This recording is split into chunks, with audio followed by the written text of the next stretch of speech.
તો આખા દેશમાં મોટા આતંકી ષડયંત્રનો પર્દાફાશ થયો છે। ગુજરાત બાદ હરિયાણામાં આતંકીઓના નાપાક ષડયંત્રનો પર્દાફાશ થયો। હરિયાણાના ફરીદાબાદમાંથી 350 કિલો આઈડીએક્સ જપ્ત થયું છે। જમ્મુ કાશ્મીર પોલીસે મોટી કાર્યવાહી કરી છે। પોલીસે મુઝમ્મિલ શેખ નામના ડોક્ટરની ધરપકડ કરી છે।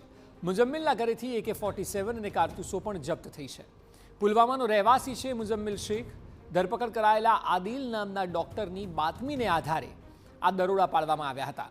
કાશ્મીરના આતંકી સંગઠન અંસાર ગઝવાતુલ હિન્દ ફરીથી સક્રિય થયું છે। ટોચના સૂત્રો પાસેથી મળતી માહિતી મુજબ 3 ડોક્ટર આ આતંકી સંગઠન સાથે જોડાયેલા હોવાનું સામે આવ્યું છે, જે પૈકી 2 ડોક્ટરની ધરપકડ કરવામાં આવી છે। એકનું નામ આદિલ છે અને તે અનંતનાગનો રહેવાસી છે, જ્યારે કે મુઝમ્મિલ શેખ પુલવામાનો રહેવાસી છે, જ્યારે કે ત્રીજો ડોક્ટર હાલ ફરાર છે।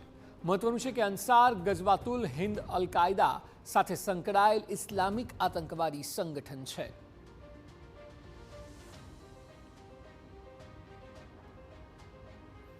જે આતંકીઓ ઝડપાયા છે તેમના આતંકી ષડયંત્રની વાત કરવામાં આવે તો આદિલની વાત કરીએ। આદિલે ફરીદાબાદમાં વિસ્ફોટકો લગાવ્યા હોવાની કબૂલાત કરી। 7મી નવેમ્બરે સહારનપુરમાંથી આદિલની ધરપકડ કરવામાં આવી હતી અને તેનું મુખ્ય કામ એ હતું કે ફરીદાબાદમાં તેણે વિસ્ફોટક લગાયા અને તેની કબૂલાત પણ આદિલે કરી દીધી છે।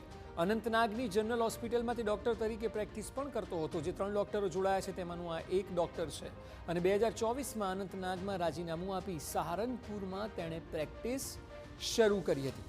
મુઝાહિલ શકીલ નામના ડોક્ટરે ફરીદાબાદમાં 3 મહિના પહેલા રૂમ ભાડે લીધો હતો અને આરોપી ડોક્ટર મુઝાફિલ શકીલે ફક્ત સામાન રાખવા જ રૂમ ભાડે લીધો હતો। મુઝાફિલ શકીલે રૂમમાં અનેક બેગ રાખી હોવાનો પણ ખુલાસો થયો છે। આ બેગમાં વિસ્ફોટકોથી લઈને તમામ ચીજો હોવાની આશંકા છે। 3 મહિના પહેલાં જ આ રૂમને એટલે જ ભાડે લેવાયો હતો કે કોઈ મોટા ષડયંત્રનો પ્લાન હતો।